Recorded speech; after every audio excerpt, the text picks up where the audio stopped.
congressman mag-iimbestiga sa kasamahan niya, baka hindi gawin. Parang ganyan rin yan. Babantayan nung kumpanya yung sarili niyang bettors at sasabihin na hindi ka pwedeng tumaya sa akin. Shouldn't it be PAGCOR? Opo, The one monitoring it? Chairperson, I'd like to answer. Congressman Suntay, ang sinabi ko po ay nakita namin to sa isang international private company na may backroom operations dito sa Maynila. Pero ang tinutukoy ko po, PAGCOR po ang timitingin at kung kailangan kami hindi po kung kailangan, kami po ang magpapatupad nun. So, ginagawa nyo na po ba yun ngayon? Ito pong mga produktong ito ay bagong labas pa lamang. We're looking... So, it's safe to say na hindi pa po? Hindi pa po, definitely. Okay. Now, with regards to my original question, kung yung percentage ng...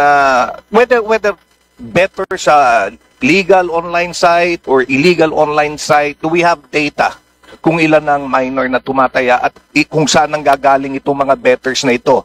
Do they come from the vulnerable sector of our society? May data ba tayo? Because that's also important. Sa kasalukuyan po, walang datos kami dahil ang alam po namin na strictly what is being followed is 21 years and above.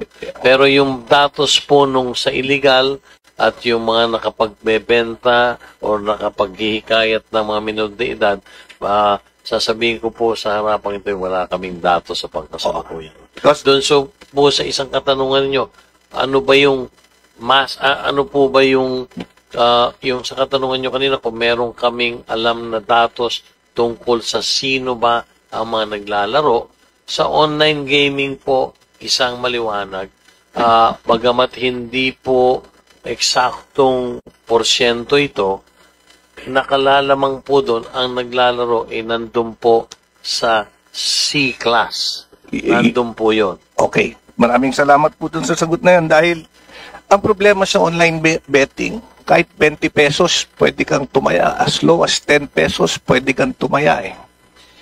That's why in some jurisdictions like Singapore, why they allow casino operation, land-based, that's to complement yung tourism.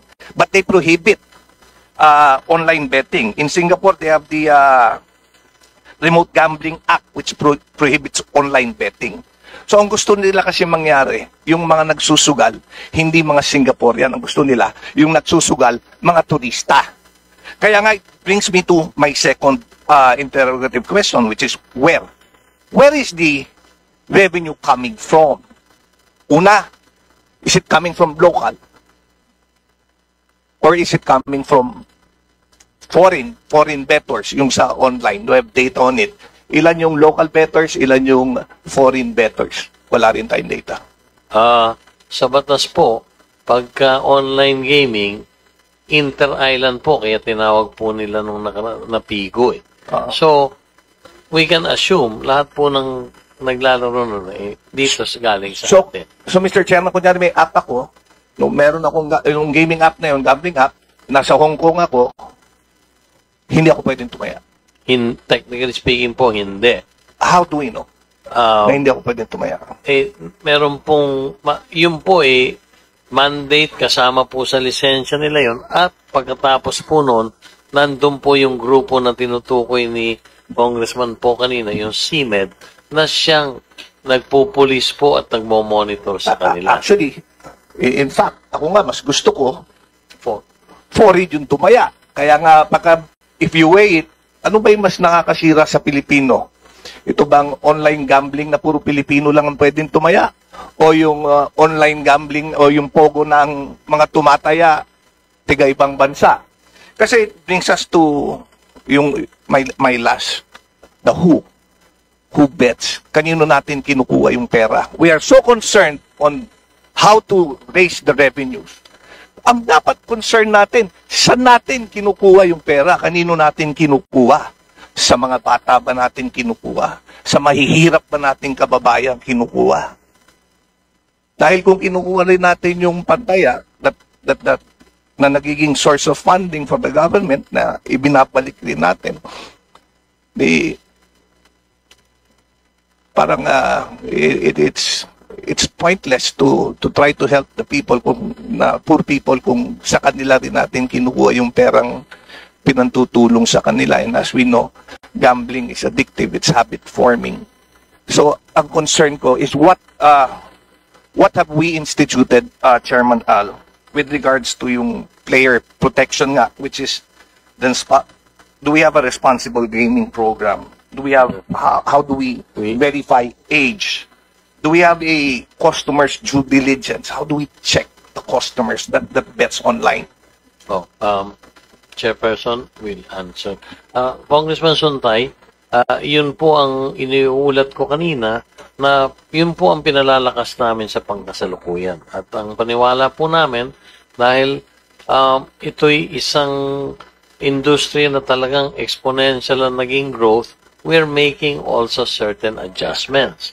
And yung po mga tinutukoy nyo, responsible gaming, EKYC, yung pong pagmamonitor kung yung bata ay nakakalaro, yun po ay ginagawa natin at pinag-aaralan. Nang sa ganon, we can cope with the exponential growth. So, sa larangan po ng advertising, siguro po napansin ng lahat, wala na po yung mga billboard sa major thoroughfares natin. So, pero meron pa rin lumalabas sa sa social media po, sinulatan na rin po ng DICT at ng CICC yung mga social media apps na umaari ihinto na rin yan. So, what I'm trying to say, Congressman Suntay, is we're trying to cope with the exponential growth. Okay.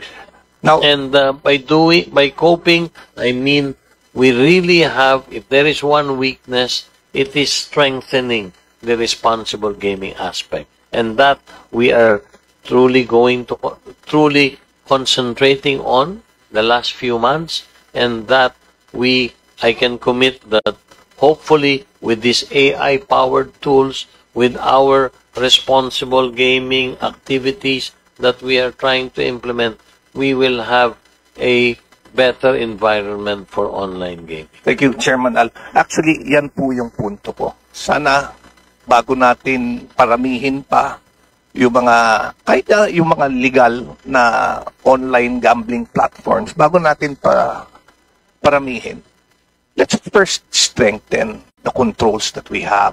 Let's first fix the proper regulation. Kasi nangyayari dito sa atin, pinapapasok natin ang pinapapasok, habang wala pang regulation, habang wala pang control, baka sumobrang dami na, at sumobrang laki na nung revenue, ayaw na nating kontrolin dahil hindi na natin sila mapigilan. And in all platforms, ganyan yung nangyari dito sa bansa natin. Parang ano yan parang yung informal settlers, pagka konti pa lang, hindi natin pinapaalis. Hinahayaan natin pag dumami, then hindi na natin kayang palipatin. Dito, I believe, before siguro you start authorizing or issuing licenses, Chairman Al, let's first strengthen the regulation and controls. That is very well noted, Congressman Suntay, and that is also one of the reasons why we imposed a moratorium on new licenses. Nang sa ganon, magkaroon kami ng breathing spell sa pag-aaral kung ano nga ba yung mga regulasyon pa ang dapat na ipatupad natin.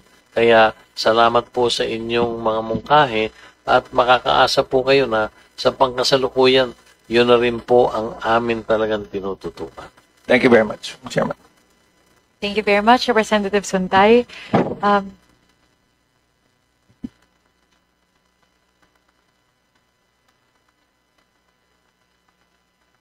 Thank you very much to our very hardworking chairman of PAGCOR and to the PAGCOR family. We'll just continue po. Chair, please let us know if you'd like to pause for a quick break. Okay lang po. Kumain na po kami ng marami kaninang madaling araw. At puro kanin po ang kinain namin. Para may lakas kaming sumagot sa lahat ng katanungan sa maghapong ito. Thank you very much, Chairman Altenco, and to the PAGCOR family. We really appreciate the time and the valuable inputs. Next to interpolate on the part of the majority, Vice Chair Diche, Tina Pancho.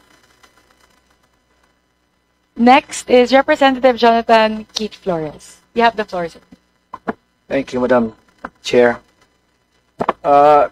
Sir, Altencos, you mentioned earlier that the revenues of gambling, or that PAGCOR gets, is about 40% from land-based casinos and 60% on online casinos. Is that correct po, sir?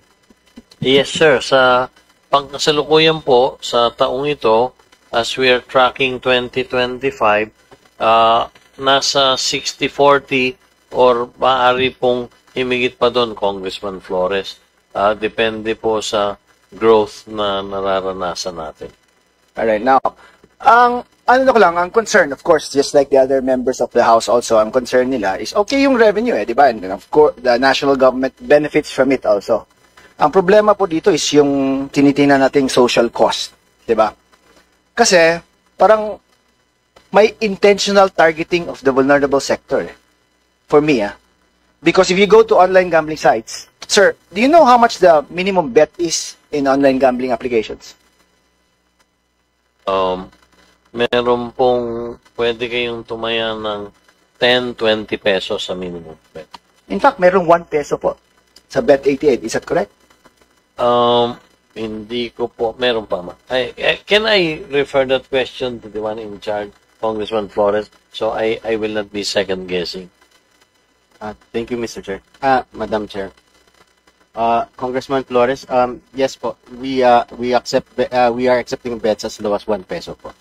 Now, in land-based casinos, what is the minimum bet that may be made? Also 1 peso po.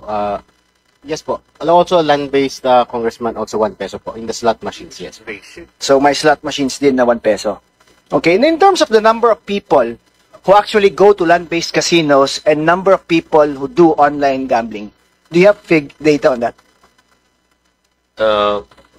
Congressman Flores, we have data, but unfortunately, I do not have it. But we have a count of those who go to the land-based casinos. And how about online gambling, Sa sir? online po, the active players po are close to about 8 or 10 million na po. Yung pong active yon. Yung registered po, mas malaki doon. Pero ang nangyayari po kasi, yung iba yung nagre-register lang tapos hindi naman nagiging aktibo. Yung registered po, if you have the numbers. Nasa 18 to 20 million po. So, 18 to 20 million Filipinos have online gambling applications in their cell phones, I would assume. Kasi they can only register through that, correct? Tama po kayo doon, Congressman Flores. Okay. Now, sir, wala pa tayong naisip na, let's say, policies ba to increase the minimum bets that could be made in online gambling applications? Congressman Flores, kasalukuyan pong pinag-aaralan namin, dalawang aspeto, yung pong possibility of imposing a minimum bet and a minimum deposit po. Okay, how long have you been thinking about that, sir? Nito pong pagpasok ng 2025 po, pinag-aaralan namin yan ngayon, tinitingnan po namin anong magiging epekto nito sa industriya sa pangasalukuyan. Okay, kasi ang point ko po is, di ba, medyo issue na ngayon yung online gambling di ba? And a lot of people have been complaining that some families have been affected by it, and some employment has been affected by it also, and personal relations have been affected because of online gambling addiction. So, sir, in line also with your mission to promote responsible gaming, shouldn't this also be a consideration that should be given proper thought and planning on the part of PAGCOR? Congressman Flores, it is a major consideration today. I had a meeting not only with the PAGCOR staff, but also with all the 70 licensees and getting the pulse of the industry players. Ayoko lang pong pangunahan, pero definitely, Congressman Flores, I would like to assure you that that is a major consideration in the adjustment of regulations that we will be deciding on. Yes, sir. Thank you, sir. I hope you really act on it, and I hope that you act on it at the soonest possible time. Kasi sabi nyo nga, early part of 2020